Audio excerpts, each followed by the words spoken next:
Will I have tears? Will I have chills? Will I have sweat? Will I have cramps? Yes. But emotionally, it's going to be one of the most special moments that I think that I'll ever potentially experience. My wife and I were high school sweethearts, and on the 4th of July in 1998, we were married. So I was deployed to Iraq in 2005, and I remember writing a letter to my wife and my children before deploying. And I remember writing to Briley and to Ainsley that I look forward to coming back from Iraq and having an opportunity to see them running around in the backyard, having a good time as sisters. And the irony there is I used the word running, because at that point there was nothing that led us to think anything was wrong with Ainsley by way of medical issues at all. My wife voiced some concerns in letters and in phone calls while we were in Iraq, and told me that Ainsley still wasn't walking.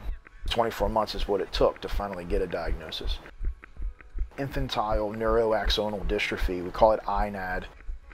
Because of her mutated genes, she's unable to rid her body of natural toxins. And as a result of that, toxins build up along her nervous system.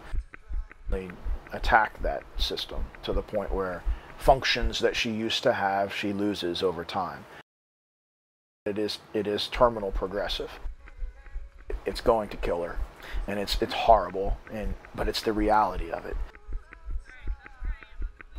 You know, you go into depression because that's natural. You're going to go through a series of various feelings, everything from guilt to blame, and you have an opportunity to feel sorry for yourself, to hide, to crawl under a rock, or you can live on and you can see what this opportunity is. And in our situation, we've had an opportunity to start to do some things with Ainsley physically, and namely run in races with her.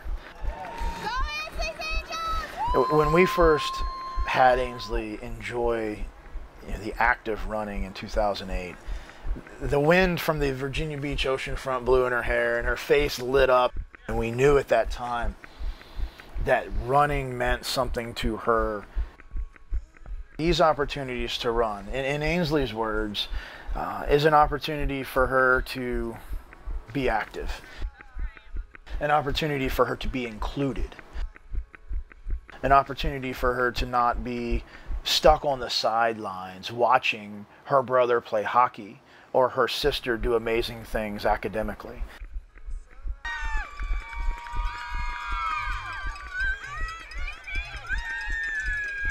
Running with Ainsley is an opportunity for me to go to what is akin to the dance recital. Ainsley is not on a stage dancing, but Ainsley's in a chair running. And if it weren't for running, I don't know what other outlet I would have as a father to enjoy those special activities with my daughter. Since that first race in August of 2008, Ainsley has had the opportunity to experience what will soon be 57 races. Her final marathon. Her doctor said she would never turn 10, and she's going to turn 10 in December.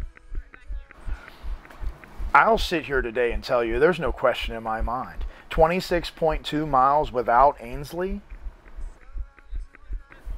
I don't envision it, because I have to pull and be fed by her presence. And that's what gets you through those very difficult final 6.2 miles. Even with a broken leg, for me, Ainsley will cross that finish line. Only 1%, I understand, or maybe less, of the world can call themselves marathoners. I have a daughter who could say, I am a marathoner.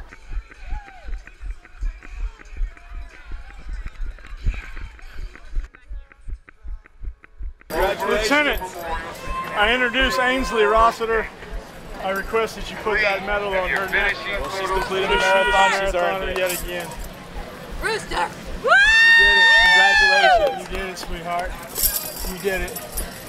Sunny, sunny.